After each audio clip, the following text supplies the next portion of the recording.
आखिर आखिरी समय में ऐसा क्या हुआ था? हेलीकॉप्टर का इंजन असल में काम कैसे करता है? एक हेलीकॉप्टर हवा में टिक कैसे जाता है? रोटर को इतनी ताकत मिलती कहां से है? टेल रोटर बंद हो जाए तो पूरा हेलीकॉप्टर घूमना क्यों शुरू कर देता है? पायलट आखिर हेलीकॉप्टर को आगे, पीछे और साइड में मूव कैसे कराता है? मिलिट्री हेलीकॉप्टर इंजन्स इतने डेंजरस और पावरफुल क्यों होते हैं? और सबसे बड़ा सवाल, अगर इंजन पूरी तरह फेल हो जाए तो हेलीकॉप्टर तुरंत क्रैश क्यों नहीं करता? इस वीडियो में हम हेलीकॉप्टर इंजन की पूरी टेक्नोलॉजी को स्टेप बाय स्टेप समझेंगे।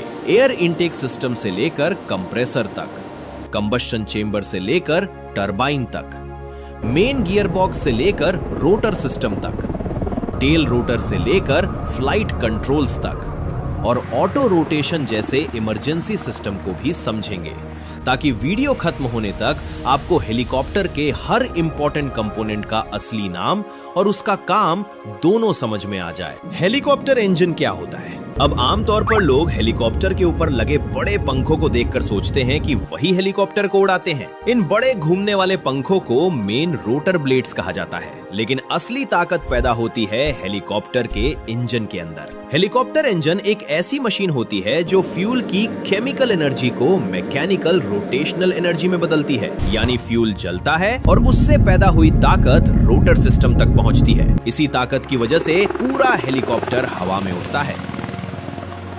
हेलीकॉप्टर में कौन सा इंजन इस्तेमाल होता है? पुराने हेलीकॉप्टर्स में पिस्टन इंजन इस्तेमाल किया जाता था। पिस्टन इंजन में सिलेंडर्स, पिस्टन, क्रैंकशाफ्ट और स्पार्क प्लग जैसे पार्ट्स होते थे, ठीक वैसे ही जैसे पुराने कार्स के इंजन में होते हैं। सिलेंडर यानी वो चेंबर जिसके अंदर फ्यूल जलता है, पिस्टन यानी मूविंग मेटल पार्ट जो ऊपर नीचे मूव करता है, क्रैंकशाफ्ट यानी वो रोटेटिंग शाफ्ट जो पिस्टन की मूवमेंट को रोटेशनल पावर में बदलती है। लेकिन जैसे जैसे हेलीकॉप्टर्स ज्यादा हेवी और पावरफुल बनने लगे, वैसे वैसे पिस्टन इंजन्स कमजोर पड़ने लगे। फिर आया टर्बोशाफ्ट इंजन। आज ज्यादातर मॉडर्न हेलीकॉप्टर्स में यही इंजन इस्तेमाल होता है। अब टर्बोशाफ्ट इंजन सुनने में जेट इंजन जैसा लगता है, और सच कहें तो ये जेट इंजन का मॉडिफाइड वर्जन ही होता है। लेकिन फर्क सिर्फ इतना है कि एयरप्लेन का जेट इंजन थ्रस्ट बनाता है, जबकि हेलीकॉप्टर का टर्बोशाफ्ट इंजन रोटेशनल पावर बनाता है। एयर इनटेक सिस्टम कैसे काम करता है?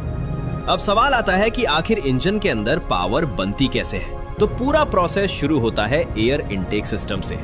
एयर इनटेक यानी वो ओपनिंग जहां से हवा इंजन के अंदर जाती है। कुछ हेलीकॉप्टर्स में इसे इंजन इनलेट भी कहा जाता है। ये हवा सीधे कंप्रेसर तक पहुंचती है। कंप्रेसर क्या होता है?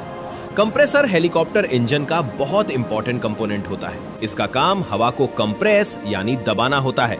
कंप्रेसर के अंदर कई रोटेटिंग ब्लेड्स लगे होते हैं। इन ब्लेड्स को कंप्रेसर ब्लेड्स कहा जाता है। कुछ इंजन्स में एक्सियल कंप्रेसर इस्तेमाल होता है, जबकि कुछ में सेंट्रीफ्यूगल कंप्रेसर लगाया जाता है। एक्सियल कंप्रेसर हवा को सीधी दिशा में कंप्रेस करता है, जबकि सेंट्रीफ्यूगल कंप्रेसर हवा को घुमाकर प्रेशर बढ़ाता है।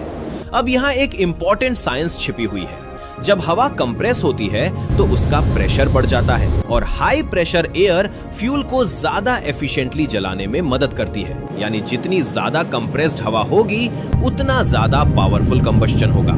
कंबस्शन चेंबर क्या होता है? कंप्रेस्ड एयर फिर कंबस्शन चेंबर में पहुंचती है। इसे कंबस्टर भी कहा जाता है। यही वो जगह होती है जहां असली आग पैदा होती है। यहाँ फ्यूल नोजल्स के जरिए फ्यूल इंजेक्ट किया जाता है। फ्यूल नोजल यानी वो पार्ट जो फ्यूल को स्प्रे की तरह अंदर भेजता है। फिर इग्नाइटर स्पार्क पैदा करता है। इग्नाइटर ठीक कार के स्पार्क प्लग की तरह काम करता है, और फिर कंबस्शन शुरू हो जाता है। लेकिन ये एक्सप्लोजन किसी बॉम्ब जैसा नहीं होता, बल्कि लगातार कंट्रोल्ड तरीके से चलता रहता है। यहीं से हजारों डिग्री टेम्परेचर की सुपर हॉट गैसें पैदा होती हैं।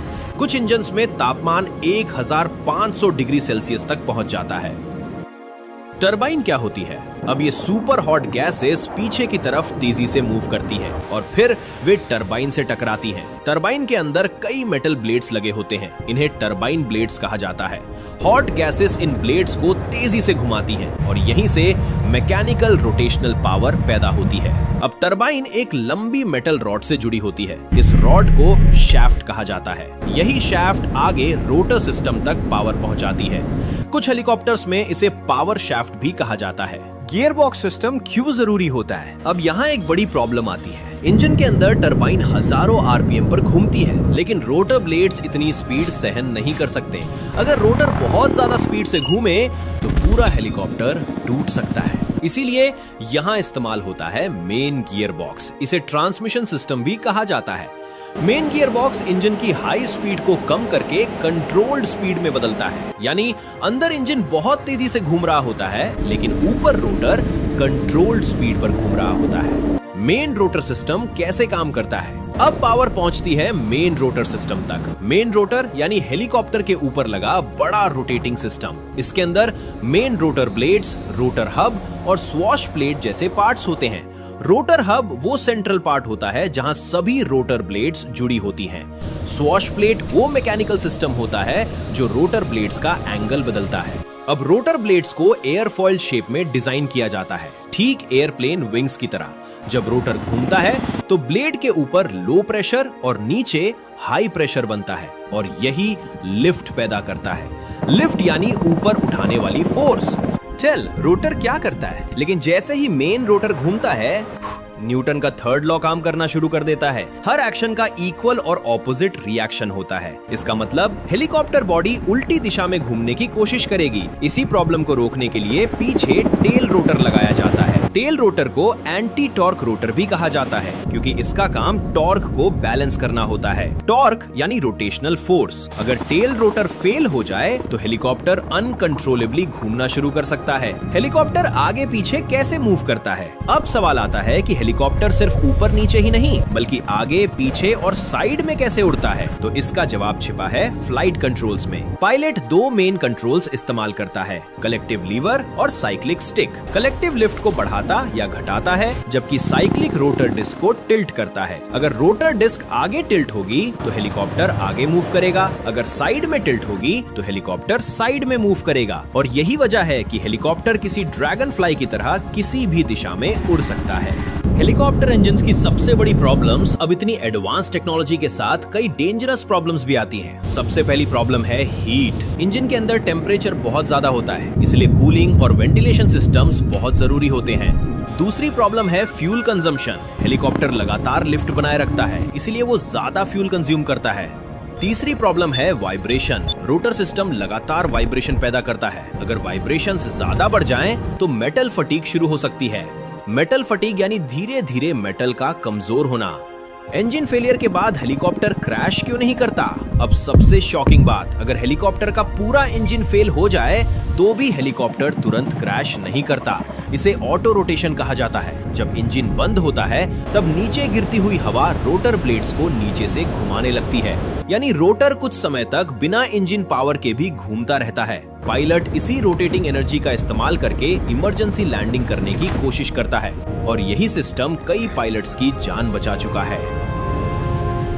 और अंत में, और सच कहे तो हेलीकॉप्टर सिर्फ एक फ्लाइंग मशीन नहीं है। ये एरोडायनामिक्स, फिजिक्स, मैकेनिकल इंजीनियरिंग और ह्यूमन इंटेलिजेंस का ऐसा कॉम्बिनेशन है जो इंसानों को हवा में रुकने की ताकत देता है। एक ऐसी मशीन जो किसी भी दिशा में उड़ सकती है, किसी भी जगह उतर सकती है और जरूरत पड़ने पर मौत के कुछ सेकंड पहले भी खुद को बचाने की कोशिश कर सकती है।